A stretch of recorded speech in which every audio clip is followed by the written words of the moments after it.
sinabi sa atin na siya ay kasama sa vehicular accident. Automatic, may dala na kami ng screen. Okay, dala kami ng spine board. Ito muna.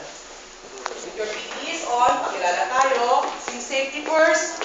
Kung malapit na sa area na pwede kami masagasaan ng jeep, hindi lang siya, pati yung mga responder, you do yung quickly remove the patient sa area na yon.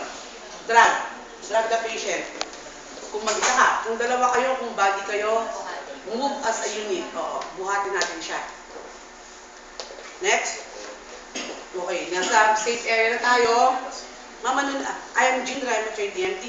Ano po nangyari? Nadaganan siya. Body pa-stabilize.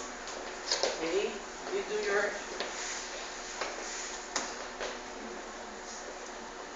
forearm po. So, remember, pag po ang injury ay bone, dapat po kasama yung dalawang joint na malapit sa kanya. Joint. Pag bone, joints kasama. So, in this case, ito po. Isa, di ba, joint yan. Ito, joint din to. So, yung inyong skin, dapat abot. Kasya siya doon. Ayan.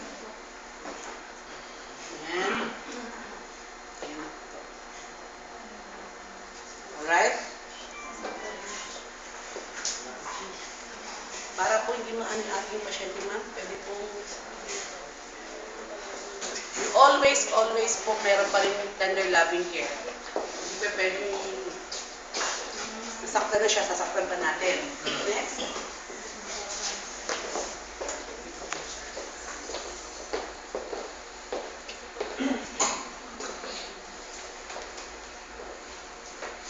So magtatali tayo sa labas. Para pag ano dating sa hospital, doon lang itinan ng doktor.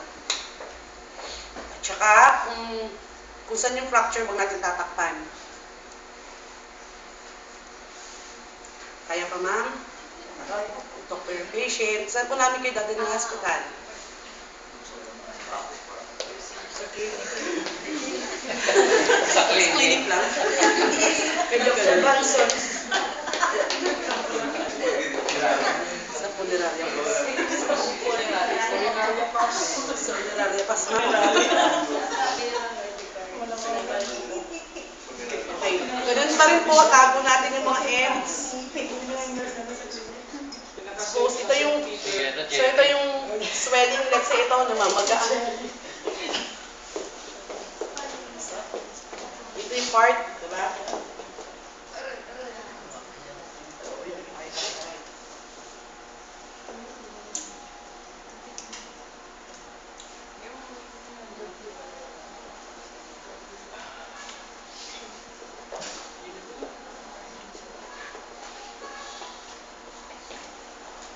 Ambulansya na.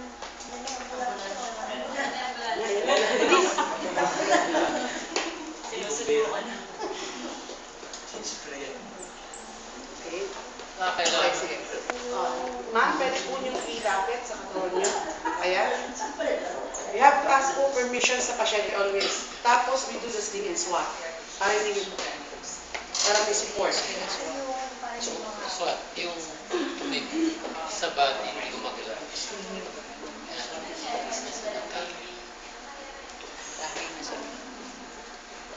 Para yung body naman ninyo, ano. So, expose po natin yung kanyang. Tatlo yan, ano? Spleen. Okay, we do the PMS po. Sorry na, overlook namin yun. PMS before we apply. Na gawa.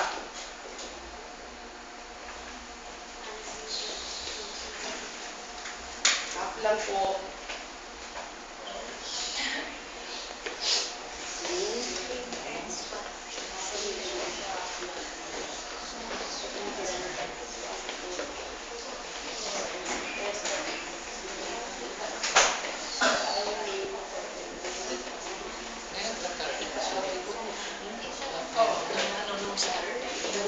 Check for PMS before we transport.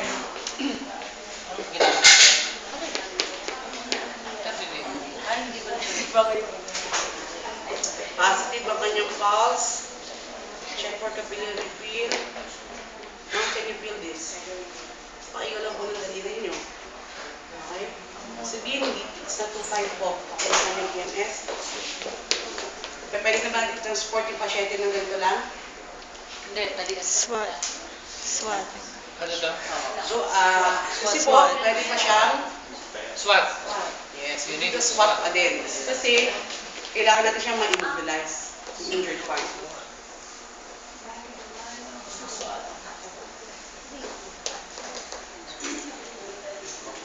Pag babae, lagyan ko natin ng padding. Sa... Dito pa sa side. Daming balo. Check. Tayo. Pwede na ba?